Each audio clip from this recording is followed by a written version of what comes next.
podcast. We dive into the journeys of individuals who challenge the norms and inspire and transform the world. I'm Jon Christian, and today we're joined by Laura Beauparlant. Beauparlant. Beauparlant. Beauparlant. I have a French background, and I should be able to say that. um, Laura is an award-winning international speaker, branding expert, and the founder of Lab Creative. With over 2 decades of experience, she's helped ambitious founders and thought leaders turn their magic into powerful, impact-driven legacy brands. She's also the author of Brand Chemistry, a book that guides entrepreneurs in creating authentic and memorable brands. And Laura, welcome so much to the Underground Warriors podcast. Thanks for having me. I love the work that you do. And I don't know if I told you this, but years ago, looking at Zerkers as a brand and almost like a tribe, it took me about 6 months to work on the actual logo. And there's hidden meaning in there. There's like helmets and like crosses and people and like all sorts of warrior mask. So I really believe strongly in creating the essence and soul of a business. And I think that's what you found yourself doing in this world. So why don't you take us back to that like inspirational point, or the point that you decided like, this is the thing that I want to do? Oh boy, it's like, do I tell the short story or the long story? So, Lab Creative is my current business. It's my second business. So, I have been an entrepreneur for 20 years. And it was, I guess, 9 years ago just over 9 years ago, that I had a really pivotal life event that I think I'd already been feeling a little bit disillusioned with my previous business. I kind of joke I'd fallen out of love with it, but didn't really know what was next. And I had this really defining moment one night, and I said, "All right, this is it. I'm done." But I didn't really know what the next thing was, and I started down this road of discovering that, like, what am I here to do? Like, what's my zone of genius? What is my gift to the world? And I found myself being challenged by a business coach who was, asking me things like, well, do you do this for clients? And do you do that for clients? I'm like, well, yeah, I do. And she said, well, this is what you're meant to be doing. She could see things that I couldn't see. And that was a real gift to me. And that led me down this road to starting Lab Creative, really focusing on helping entrepreneurs see themselves differently, see their businesses differently, take that, I would say, that messy, language and lack of clarity, and turn it into really powerful, succinct language. And that is something I had to see that I was really good at, that I couldn't even see for myself. And that's what really started it in early 2016. And I created Brandcamp, which is my methodology for branding that I take all of our clients through before we even get to the logo, which you just mentioned, your own logo creation. And what I found is when I developed Brandcamp, the designs got better. They got more meaningful. The clients were having emotional reactions to the brands we were creating because they were so aligned with who they were. And so that was a real moment for me when I realized, like, this is really what I'm meant to be doing. And then further to that, I wrote the book so I could get this methodology into more hands and help more people. I do a lot of speaking, which is something that I personally love, but it's like I found my voice as well. And I absolutely love being able to share and help people, all over the world with not just their brand, but, I always say I help people create their legacy brand. It's like, what do you want to be known for? And let's create to that. Yeah, it really is speaking to the soul of the creator of the business, and being able to capture that in a way that keeps the alignment with the owner and the creator, and then also matching the problem in the marketplace where there's like, I'm sure you've seen where there's like a drift, right, in the brand over time.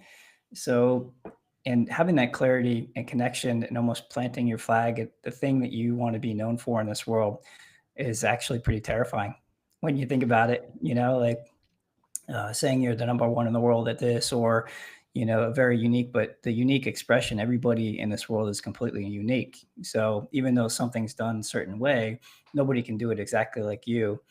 And I think that's much overlooked many times in, like, say, the direct response, marketing and all the online advertising, and some of the tactics that are used in order to generate sales from a shallow. So maybe we could explore a little bit of like the articulation from a very deep spiritual place and bringing that to the surface where people can understand and hear the messaging, because oftentimes it can be tempting to shift over to one direction or another to gain momentum.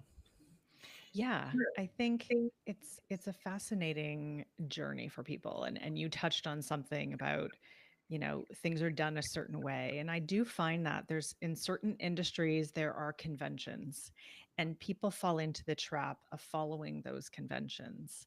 And that's not necessarily in alignment with who they are, but they're like, well, that's how it's done in this industry.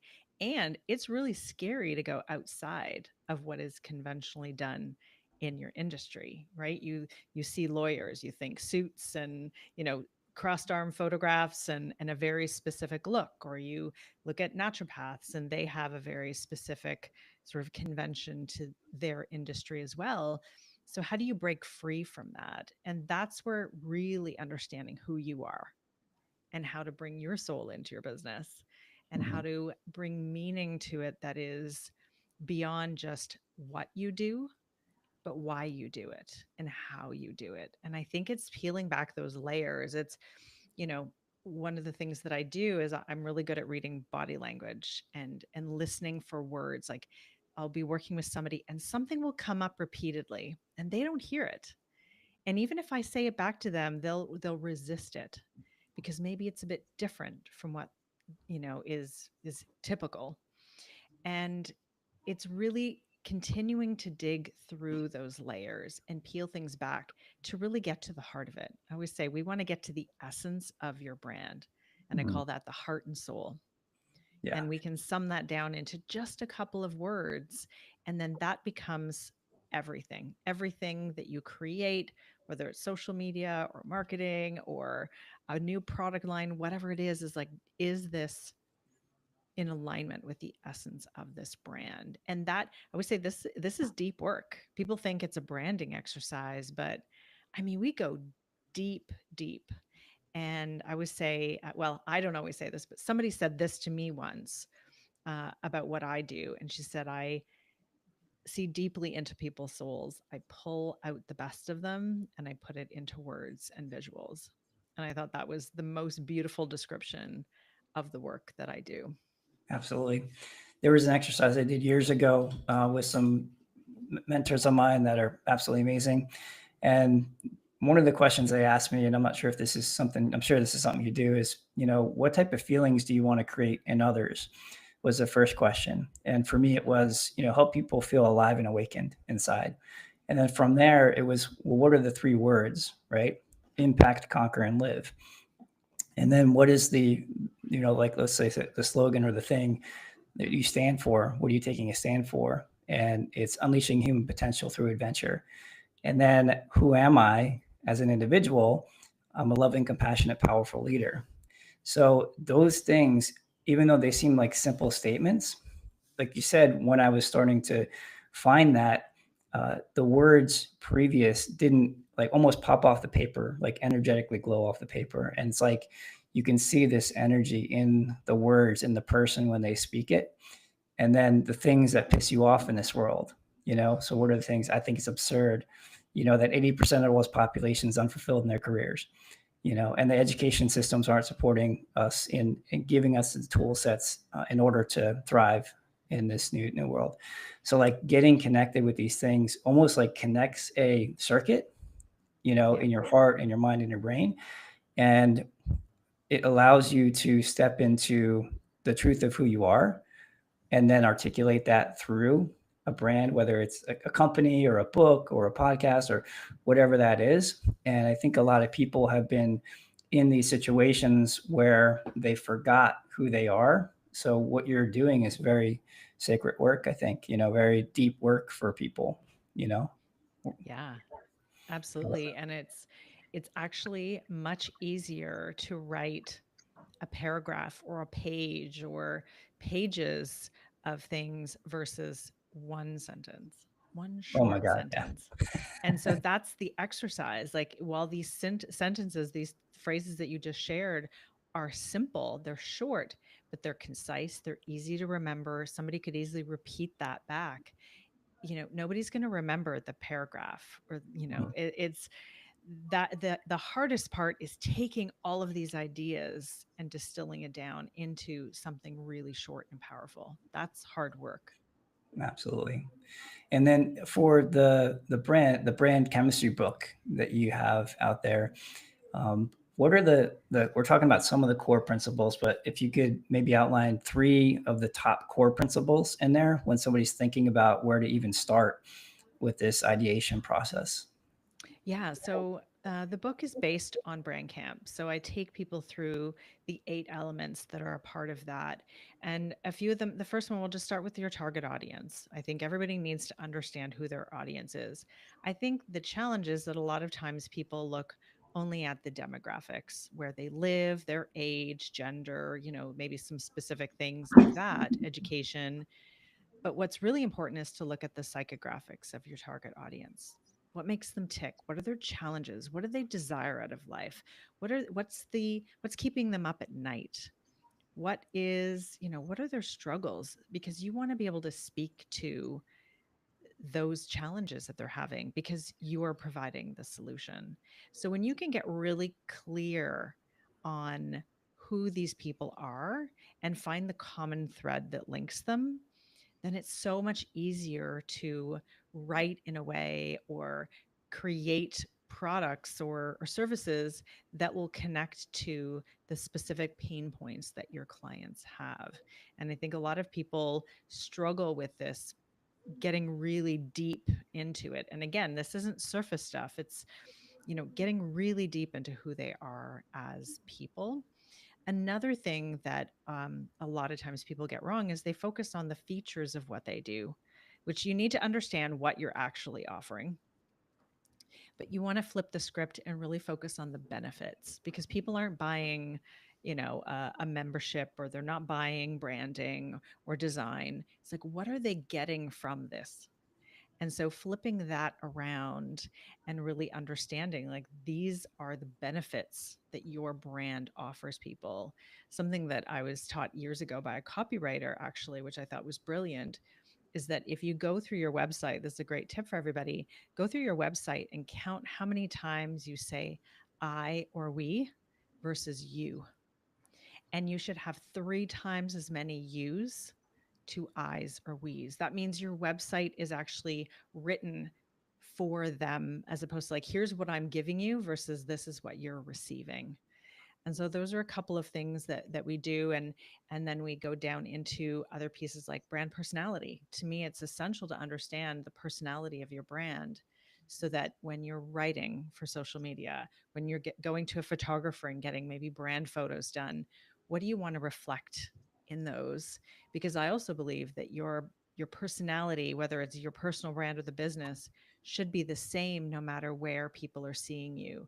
There was a period of time where you were being advised, like, you should sound this way on LinkedIn and this way on Instagram and this way on TikTok. And I completely disagree. Your brand should sound exactly the same. Maybe the content or the way you share it might be slightly different, but you should always sound the same so that people actually feel a connection to you and your brand and they recognize you everywhere. So those are a few of the things that I cover in the book. Yeah, absolutely. It's a repetition of seeing, like, I like to wear like black shirts, or like my colors are black, orange, and gray, white, those type of colors. So keeping that through the essence of everything, the experience, and um, you know, those things send subconscious messages to people. Like orange is all Yeah. about adventure and action and things like that. Yeah, we My use color, color psychology when we yeah, create color palettes, and it's exactly what you're saying. Like, what do these colors symbolize? And then when you use them repeatedly, people recognize your brand, even if they scroll past it. It's at one of those moments where they see you. yeah. My color actually. as I evolved over the years, my color actually changed that I was drawn towards.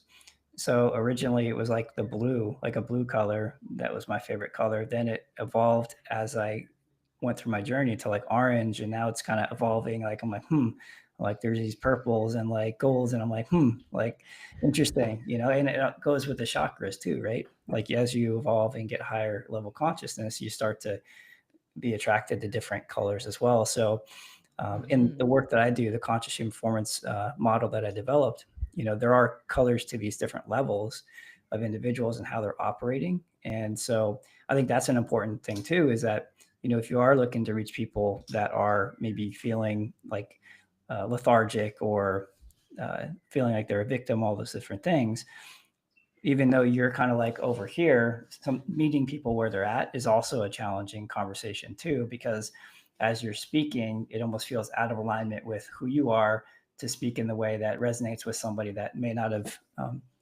done the work on themselves in order to level up their life.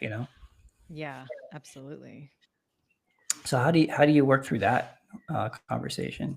Do you advise people to simply just be them and whatever shows up? Or do you advise them to build content that might resonate with those individuals uh, and their brand? I think it's, you know, both in a way. So they need to show up as them. However, whatever they're creating needs to be for their audience. So Right. it's giving them full permission to like, you need to be you, right? I in a talk I give, I show a slide of a dog in a pig costume. And it's like, don't dress up and pretend to be somebody that you're not. If you're bold and sassy and candid, like your social media and the way you show up in photographs and the way you show up online needs to represent that, because you want to attract clients who are going to be okay with that kind of, maybe you're a coach or something. They're going to go, okay, I need a coach that's not going to let me give them any bull, that they're going to, be strong. And other people might want a softer touch approach. And so that's a different person. So if your brand aligns with you, you will attract the kinds of clients that you want. And I think that's a big distinction. A lot of people, when they go through this target audience exercise, will write the people maybe they already have. I'm like, but are those the people you want? Mm-hmm. Right. And so if you change your brand to be more in alignment with you, you're going to find people who have more of a shared value set to you. A lot of times, people, when I go ask that question, like, what do your clients value? They're like, they may not know, especially if they're in a newer business. And I said, well, what are your values? Write those down, because the reality is you want to work with people that have the same values as you. So there Yeah. is that way to find alignment. Yeah, absolutely. When I first started out, I was like, I'm going to find a way to surf and travel the world, impact people's lives. That's where Zerkers came from. I love But that. yeah, it's and anywhere you meet a surfer in the world, you kind of or have that connection point and underlying value system, so you automatically get along with them. Same thing with, adventure driven people or outdoor sports. There's this underlying conversation, and that's the foundation. And then from there, as long as that foundation's there, and you probably want to hang out with them outside of doing business with them, then Yep. go to the next step and look to work together. There's Yeah. a keynote speech that you do. I think it's called "A Life Worth Dying For." Yeah. That really resonates with me because also, as in starting out, my saying to myself was "Live life to the fullest or die trying." And I'll probably revise it a little bit because I realized that I was almost giving myself a back door by saying "try." Yeah. um, so just live life to the fullest is Period. yeah, exactly. So, what is that? I get it. Live a life worth dying for, and we are investing. And I have people write their own obituaries a lot of times when I work with them, and creating that life that you're willing to give up your time, your energy, your effort, so that you look back and you create this amazing life for yourself. And what does it take for somebody to create a life worth dying for? Yeah, it's a talk that, is nothing to do with branding. I always say that to people. I'm like, I have these other talks that are very branding focused, and this one really has nothing to do with it. But what I had to realize for myself, that through line through my speaking or anything I do, it's about helping people create their legacy, like that impact piece, that contribution they want to make to the world. And so this talk is very much my heart and soul in a talk. It will probably be my next book. And to me, this idea of living a life worth dying for is, if you're trading today for a day of your life, is what you're doing and who you're spending it with worth it?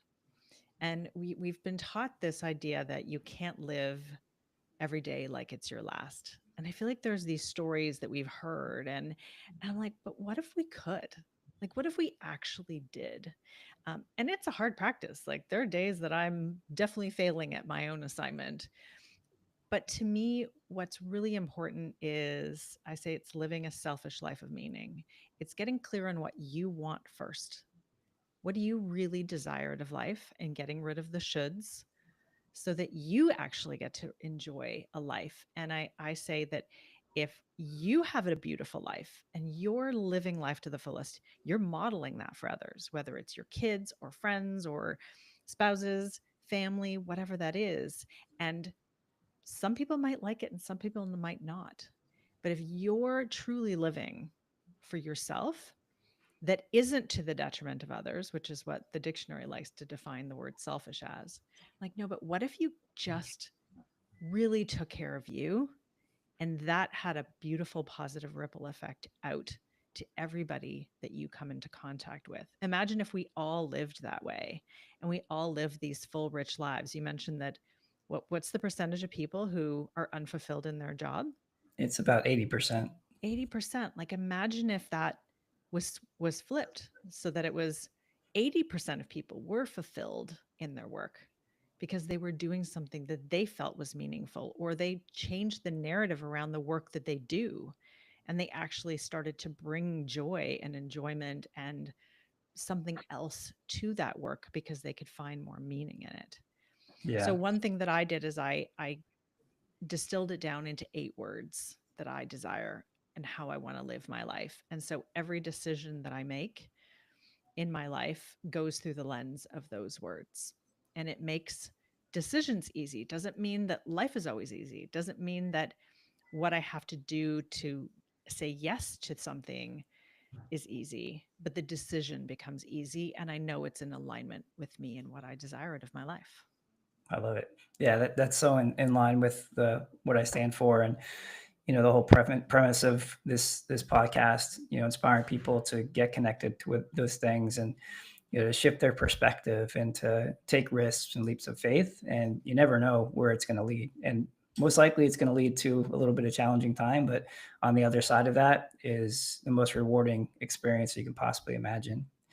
And if we Absolutely. were to, give people a little bit of a challenge as we're coming to the top of the hour here, for them to take away for this week, what do you think would be a good thing for them to immediately work on once they get done listening?